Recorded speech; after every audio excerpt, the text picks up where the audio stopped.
Hello बच्चों, एक बार फिर से आपका डिफेंस एग्जाम बाई इसके में स्वागत है। आज हमारा है लेंस मेकर फार्मूले का पार्ट 2 है, जिसमें हमने अभी तक लेंस मेकर फार्मूला जिस तरह से ड्राइव किया था उसके बारे में हमने देख लिया था। कल हमने आपको बताया था लेंस मेकर फार्मूला जिन जिन चीज़ों पर निर्भर करता है।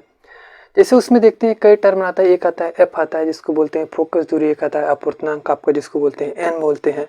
अब देखते हैं वक्त त्रिज्या R1 R2 आ रहा था, तो उन देखते हैं एफ क्या करता है, एन और R1 R2 पे निर्भर किस तरह से करता है, किस तरह से चीज़ें बदलती रहती हैं। उन सारी चीज़ों को हम आज देखेंगे। तो आज के लेक्चर को चलते हैं, स्टार्ट करते हैं। पहले हम आज के लेक्चर को स्टार्ट करने से पहले थोड़ा पीछे वाला भी देख लेते हैं। अब देखते हैं, जैसे हमने कल लेंस मेकर सूत्र देखा था, उससे पहले हम क्या देखे थे, लेंसों के बारे में देख लिए थे। लेंसों में हमने आपको नाम कई बताए थे। अब आप कमेंट करके बताइएगा, अगर आप पिछली क्लास में देखे हों तो अब ये सारे लेंस किस लेंस को कहते हैं। अगर आपको उतना ना पता हो तो आज भी क्लास में उसको डिस्कस किया जाएगा, और पिछली क्लास में उसके बारे में अच्छे से डिस्कस किया जाएगा, जाकर वहाँ पर देखिएगा। तो आज हम देखेंगे जो पिछले क्लास से है उससे रिलेटेड देखेंगे किन किन चीज़ों पर निर्भर करता है। तो पहला आप हेडिंग डालिएगा, अपूर्णांक पर निर्भर। किस पर निकला, अपूर्णांक। अपूर्णांक को क्या कहते हैं, एन पर निर्भर लिख देते हैं हम, एन पर निर्भर। तो एन पर किस तरह से निर्भर करता है उसको देखते हैं। सबसे पहला पॉइंट आप लिखिएगा। अब देखिएगा, जब लेंस मेकर फार्मूला तुरंत आता है तो आपके दिमाग में तुरंत आना चाहिए लेंस मेकर फार्मूला है क्या। आखिर लेंस मेकर फार्मूला आपका है, आपको पता है 1/f बराबर क्या निकला था कल, n - 1/1/R1 - 1/R2 ये निकला था। ये आपका साधारण लेंस मेकर फार्मूला है। अब देख रहे हैं एफ जो है एन पे भी डिपेंड कर रहा है, एफ R1 पे भी डिपेंड कर रहा है, एफ R2 पे डिपेंड कर रहा है। अब चेंज करेंगे, देखते हैं जो एन के साथ रिलेशन बनता है, इसको अलग से अगर लिखना चाहे तो 1/f प्रोपोर्शनल टू एन होता है। कहने का मतलब है, अगर किसी माध्यम का अपूर्णांक कम होगा, माध्यम का अपूर्णांक कम होगा तो फोकस दूरी क्या हो जाएगी, बढ़ जाएगी। फोकस दूरी क्या बढ़ जाएगी, इसका जस्ट उल्टा, अगर फोकस दूरी बढ़ जाएगी तो अपूर्णांक क्या हो जाएगा, कम हो जाएगा। अब जैसे देखते हैं, जो आपका लेंस होता है, लेंस बेसिकली किसका बना होता है, कांच का बना होता है।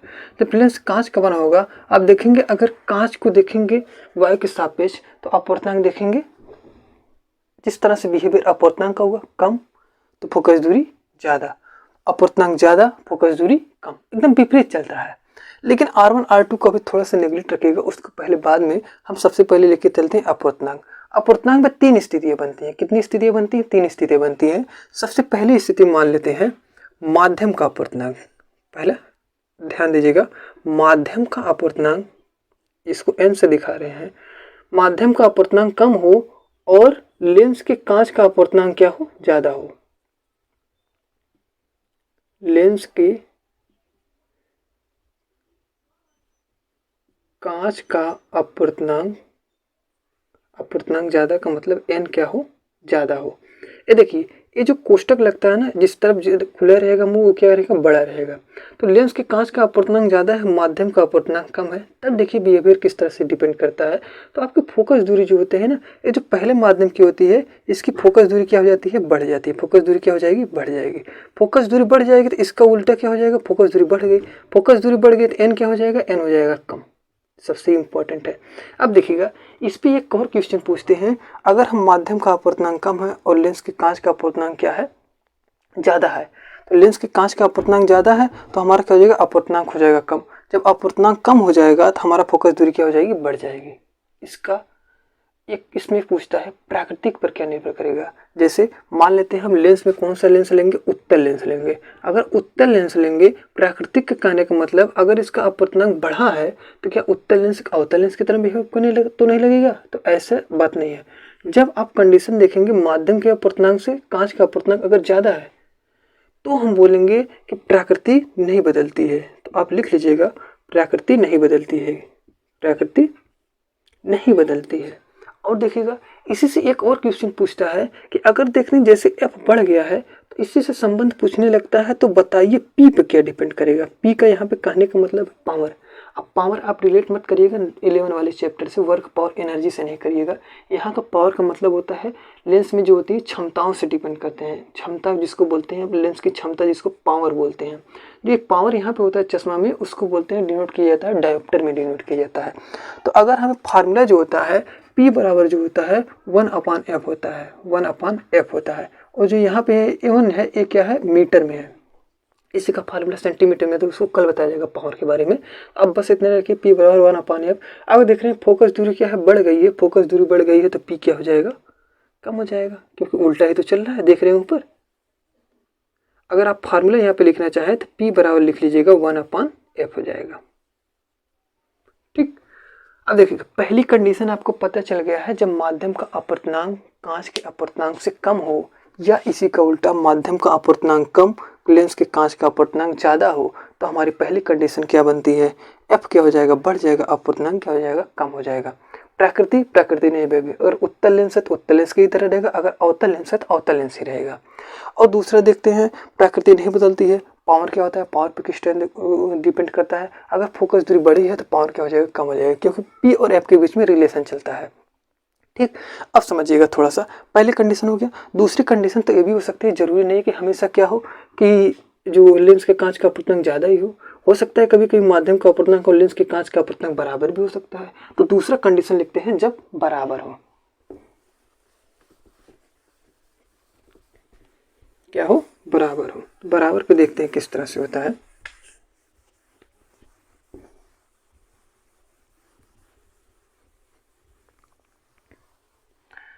आइए सबसे पहले देखते हैं बराबर पे। जब मानते हैं माध्यम का अपवर्तनांक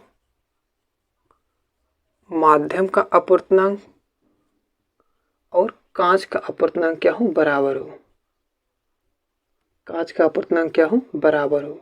अब जब दोनों बराबर होंगे तो इसका क्या होगा, प्रकृति क्या होगी, तो जो आपका लेंस रहेगा ना, पहले पॉइंट लिखिएगा, लेंस जो है,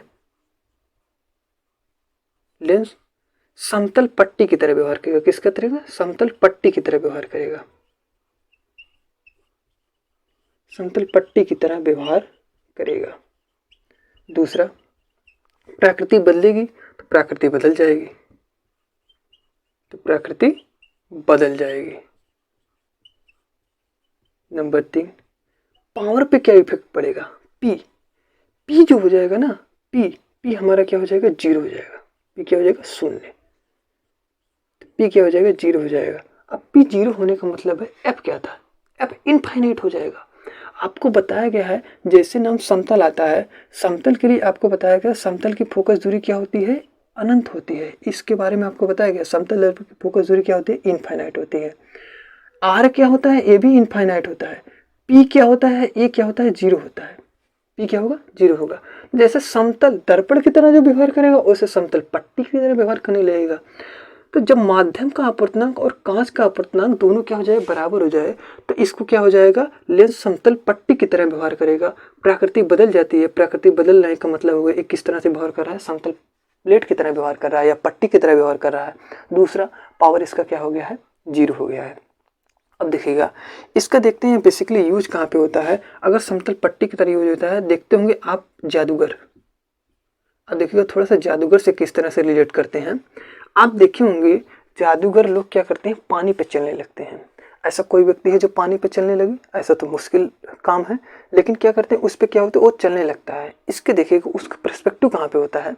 जानते हैं, जब हम किसी दो माध्यम, जैसे हमारा है एक कांच मान लेते हैं, कांच का कोई टुकड़ा ले लेते हैं और कोई ऐसा पदार्थ लेते हैं, दोनों का अपवर्तनांक क्या हो, बराबर हो, तो हम जब कांच के टुकड़े को उस पानी में या उस लिक्विड में डालेंगे तो हमारा क्या हो जाएगा, उसमें गायब हो जाएगा। जस्ट इसी का क्या करते हैं, यूज करते हैं, जादूगर करते हैं।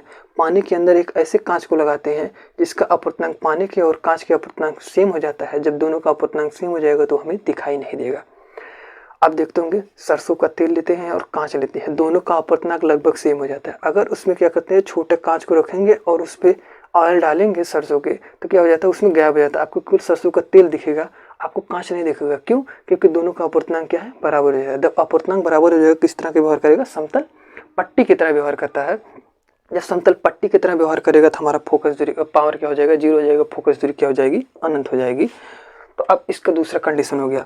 तीसरा देखते हैं, तीसरा मान लेते हैं जब माध्यम का अपवर्तनांक क्या हो जाए, ज्यादा हो जाए, माध्यम का अपवर्तनांक ज्यादा हो जाए, माध्यम का अपवर्तनांक ज्यादा हो जाए। तीसरा देखिएगा, माध्यम का अपवर्तनांक जब ज्यादा हो जाता है, अगर माध्यम का अपवर्तनांक ज्यादा हो गया, देखिए माध्यम का अपवर्तनांक n क्या हो जाएगा, ज्यादा हो जाएगा, और कांच का अपवर्तनांक क्या हो जाए, कम, कांच का अपवर्तनांक कम। अब देखिएगा, अब कम शब्द नहीं लिख रहे, इसका मतलब जिसका मुंह खुला है उससे ज्यादा है, माध्यम का अपर्तनांक ज्यादा है, माध्यम का अपर्तनांक ज्यादा, कांच का अपर्तनांक क्या है, कम है। आपको तुरंत पता चल जाएगा, पहले वाली कंडीशन का उल्टा हो जाएगा। उसमें क्या था, फोकस दूरी बड़ी थी, इसमें फोकस दूरी क्या हो जाएगी, कम हो जाएगी। तो पहला कंडीशन लिखिएगा, एफ जो है एफ कम, एफ कम, एफ कम हो जाएगा। एफ कम हो जाएगा तो एन क्या हो जाएगा, एन ज़्यादा। या इसको इस तरह लिख लीजिए या इस तरह लिख लीजिए, ज़्यादा हो जाएगा। अब देखिए पी के ऊपर अगर डिपेंड देखेंगे तो एफ जब कम है तो पी क्या हो जाएगा, ज़्यादा, पी क्या हो जाएगा, ज़्यादा हो जाएगा। और देखिएगा सबसे इम्पॉर्टेंट इसमें है, जो पहले वाले में प्रकृति क्या थी, नहीं बदल रही थी, इसमें क्या होगा, इम्पॉर्टेंट है प्रकृति बदल जाएगी, प्रकृति बदल जाएगी, प्रकृति बदल जाएगी। जब प्रकृति बदलेगी, क्यों, देखिए प्रकृति इसलिए बदल जाएगी, आप एक नाम सुनेंगे वायु का बुलबुला। वायु का बुलबुला जो होता है उसकी जो सतह होता है, इम्पॉर्टेंट, वायु का बुलबुला जो इसका सतह होता है उत्तल लेंस। कैसा होता है सतह, वो उत्तल लेंस की तरह होता है।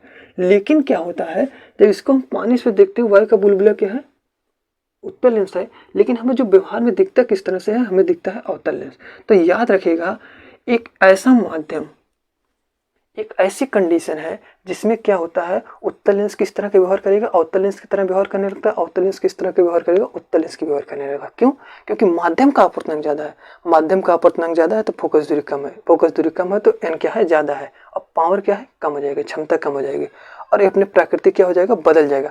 प्राकृतिक बदलने का मतलब उत्तल लेंस अवतल लेंस की तरह व्यवहार करेगा, अवतल लेंस क्या करेगा, उत्तल लेंस की तरह व्यवहार करेगा। तो आपको आई होप तीनों कंडीशन पता चल गई होगी। अपर्तनांक में कितने कंडीशन है, अपर्तनांक में 3 कंडीशन बनते हैं, जब माध्यम का अपर्तनांक कम हो, जब माध्यम का अपर्तनांक ज्यादा हो, जब माध्यम के अपर्तनांक के बराबर हो। तो तीनों कंडीशन आई होप आपको समझ में आया होगा। पहले और तीसरे का एकदम एग्जैक्ट याद रखिएगा, दूसरे समतल को जैसे याद करेंगे आपको पट्टी की तरह समान याद रहेगा। ठीक, अब आई होप आपको ये क्या है, एन वाला निर्भर याद हो गया होगा। अब चलते हैं R1 और R2 पे किस तरह से डिपेंड करता है उसको देख लेते हैं। इसके बाद हमने कल आपको क्वेश्चन भी बताया था, क्वेश्चन के ऊपर भी आते हैं। अभी सबसे पहले देखते हैं R1 R2 पे निर्भरता किस तरह से होता है।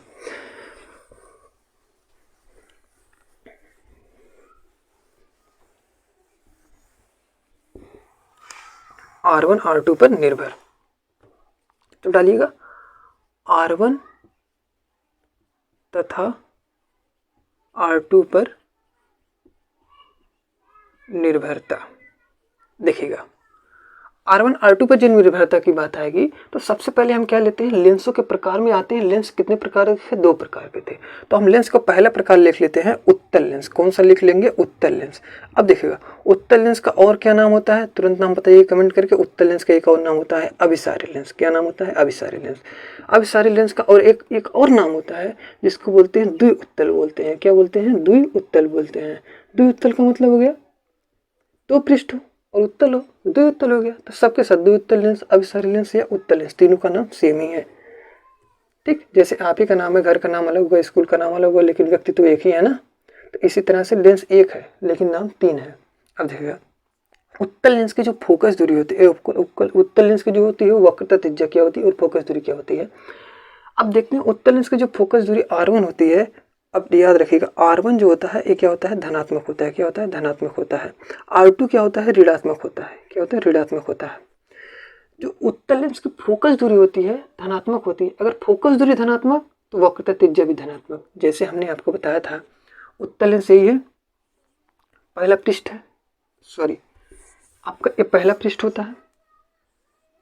पहला पृष्ठ माने है तो पहला पृष्ठ जब ऐसी रेखा गुजरेगी तो यहाँ पे क्या हो जाएगा, R1 हो जाएगा।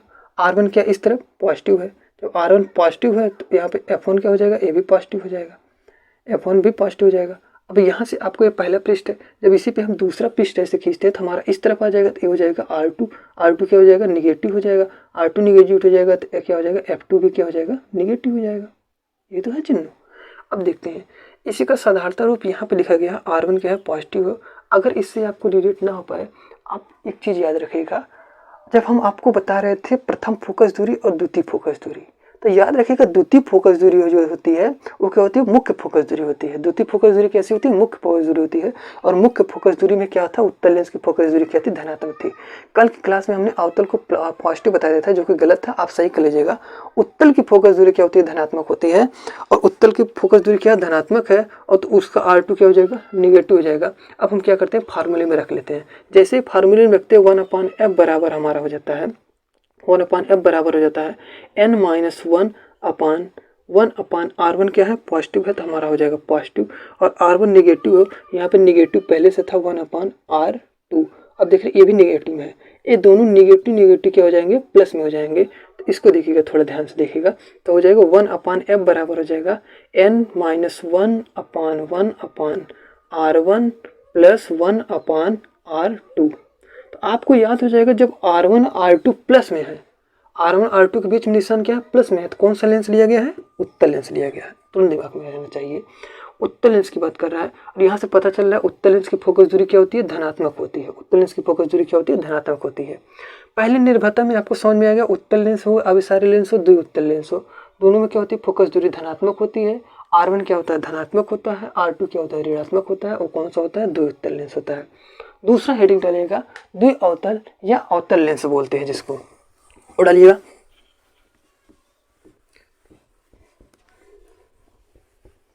ठीक ना। अब देखते हैं अवतल लेंस वाला देखते हैं। तो द्विअवतल जब होता है, द्विअवतल का मतलब होता है, द्विअवतल नाम ले, या इसी का नाम हम बोल सकते हैं अवतल लेंस बोल सकते हैं। क्या नाम बोल सकते हैं, अवतल लेंस बोल सकते हैं। अब देखिएगा, इसी का नाम बोल सकते हैं अपसारी लेंस भी बोल सकते हैं, अपसारी लेंस। अब देखिएगा, तीनों एक ही है लेंस। अब देख, इसमें जो कंडीशन बनता है, इसमें R1 क्या होता है, R1 इसमें होता है निगेटिव, क्योंकि उल्टा चलता है उत्तल लेंस का उल्टा। R1 निगेटिव, तो R2 क्या हो जाएगा, पॉजिटिव हो जाएगा। हम इस फार्मूले में रखने की कोशिश करते हैं। फार्मूला था 1/f बराबर था n-1/1/R1 माइनस 1/R2। हम क्या करते हैं, R1 R2 का मान रखते हैं। तो R1 R2 का मान है 1/f बराबर n-1। R1 का मान क्या है, निगेटिव है, निगेटिव है, तो 1/R1 यहाँ पे निगेटिव रख देते हैं। और इसको देखते हैं प्लस में है, तो हमारा क्या माइनस प्लस माइनस ही रहेगा 1/R2। प्लस में रखेंगे तो इसकी क्या हो जाएगा, प्लस ही रहेगा। अब देखिएगा, ये वाले पार्ट को हम थोड़ा सा ऊपर हल करें, 1/R1 माइनस 1/R2। अगर हम माइनस को बाहर ले लेंगे, जैसे कोष्टक लगा के अगर हम माइनस को बाहर लेंगे, अंदर वाला चिन्ह क्या हो जाता है, प्लस हो जाता है। 1/R1 प्लस 1/R2 हो जाता है, क्या हो जाता है, R2 हो जाता है। इसके बाहर माइनस है, माइनस यहाँ लगा देंगे। हम क्या करते हैं, माइनस को यहाँ पे लगा देते हैं। एक स्टेप क्या करते हैं, इसको यहाँ पे लिख देते हैं। इसको क्या हो जाएगा, 1/f बराबर हो जाएगा -n-1 1/R1 प्लस 1/R2। अब आपको समझ में आया होगा यहाँ पे किस तरह माइनस आया था, इससे पहले क्या था, प्लस में था। प्लस का चिन्ह के लिए दर्शाने के लिए कोई जरूरत नहीं है। जैसे क्या बोलते हैं, +1 बोले, केवल 1 बोले, दोनों का मतलब तो सेम ही है, एक ही है, एक ही है। लेकिन जब माइनस में क्या होता है, उसके लिए चिन्ह लगाया जाता है, तो यहाँ पे प्रॉपर माइनस लगा दीजिएगा। तो आप बता सकते हैं अवतल लेंस की फोकस दूरी क्या होती है, ऋणात्मक होती है। उत्तल लेंस की फोकस दूरी क्या होती है, धनात्मक होती है। निर्भरता आपको समझ में आ गई होगी, एन पे किस तरह से निर्भर था, एफ के किस तरह से निर्भर था। आपको फार्मूला भी सब बता दिया गया है। ये वाला इंपॉर्टेंट है, इसको नोट कर लीजिएगा, ठीक ना। अब देखते हैं R1 R2 तो निर्भर हो गया, एन आपको पता चल गया, सब चीज़ें पता चल गई। अब एक क्वेश्चन इस पे करते हैं, क्योंकि क्वेश्चन करने से आपको हर चीज़ें क्लियरिटी आ जाएगी किस तरह से मान पूछता है। तो आइए एक क्वेश्चन करते हैं। तो सबसे पहले नोट कर लीजिएगा, उसके बाद हम क्या करते हैं, क्वेश्चन को लगाते हैं, ठीक ना। हाँ, नोट करिए आप लोग।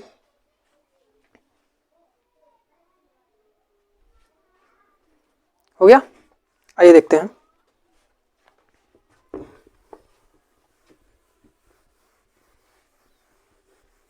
क्वेश्चन बोल रहे हैं, आप लिखिएगा।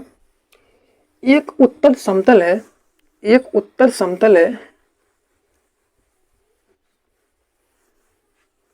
एक उत्तल समतल है। क्वेश्चन समझिएगा पहले, अभी डायग्राम सब कुछ बताते हैं। एक उत्तल समतल है, उत्तल समतल में आपको पता होना चाहिए उत्तल समतल बनता किस तरह से। सबसे पहले तो आपको हम हर चीज़ बता दिए, उत्तल समतल किस तरह से बनता है। लेक्चर नंबर 1 जाके देखिए लेंस वाला, उसमें सब बताया गया है।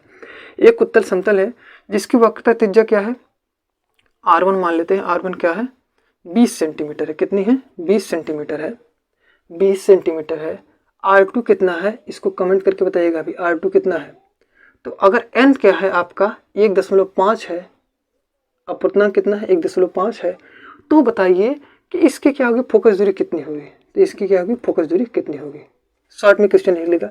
एक उत्तल समतल है जिसका क्या है R1 है, R1 मतलब उत्तल लेंस है, उत्तल लेंस की फोकस दूरी उत्तल लेंस की वक्रता त्रिज्या कितनी दी है 20 सेंटीमीटर दी है, और R2 कितना दिया है आपको पता करना है। आप कहेंगे सर दो कैसे पता करना है, हम अभी आपको इससे पहले ही बताए हैं।